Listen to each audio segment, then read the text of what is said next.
L'actualité de la santé avec le docteur Kirzek, il est tout juste 6h15. Gérald, bonjour. Question ce matin pour ceux qui ont la chance de partir en vacances. Que faut-il emporter dans sa trousse à pharmacie ? Bonjour Samuel, on peut avoir soit une mini trousse, soit une maxi trousse en fonction de votre degré d'hypocondrie. Alors vous la trouvez en pharmacie bien sûr ou parfois en grande surface, mais de toute façon cette trousse il va falloir la compléter. Et il va falloir la compléter parce qu'elle comporte des petits pansements, des sparadraps, des désinfectants, mais il faut la compléter par des médicaments. Et le médicament indispensable c'est le paracétamol qui va permettre de lutter contre la fièvre, contre les douleurs. On peut y ajouter des antihistaminiques, vous savez ces médicaments anti-allergiques. Et puis en fonction de l'endroit où vous allez, c'est bien d'y rajouter un certain nombre de médicaments comme par exemple des antidiarrhéiques ou des dosettes de sérum physiologique ou des apaisants solaires si vous avez peur de prendre un coup de soleil. Et puis en cas d'allergie grave, si votre allergologue vous a prescrit un stylo d'adrénaline, évidemment, il ne faut pas l'oublier dans cette trousse. À cette trousse, Gérald, est-ce qu'il faut joindre les ordonnances si on est sous traitement médicamenteux ?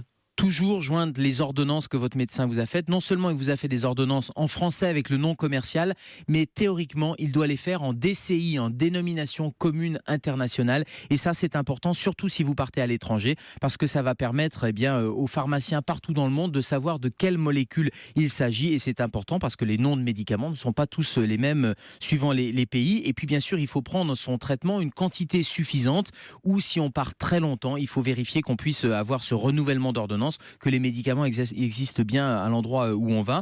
Et puis, si vous prenez l'avion, si vous avez la chance de prendre l'avion, il faut une partie du traitement dans les bagages et puis une partie avec soi en cabine. Imaginez qu'on perde la valise, ça serait dommage de partir sans traitement. Ah oui, effectivement. Gérald, une dernière chose, la composition de cette trousse, est-ce qu'elle doit varier selon l'âge des vacanciers ?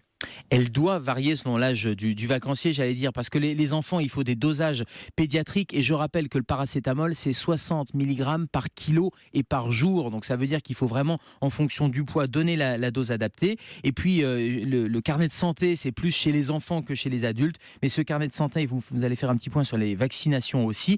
Et juste pour les enfants, il y a souvent des suppositoires. C'est pas la meilleure forme parce que si vous partez dans un endroit où vous allez avoir des variations de température, eh bien, ça peut dégrader ces médicaments. Donc attention à cette forme, plutôt privilégier d'autres types de galéniques, comme on dit, des sirops par exemple ou des comprimés. Et tout ça, ça permettra d'avoir des vacances sans urgence. Merci beaucoup, docteur Kirzek, pour tous ces bons conseils avant les vacances ou pendant les vacances. On vous retrouve à 11h dans Allo Europe 1. Demain, dans Europe 1, bonjour.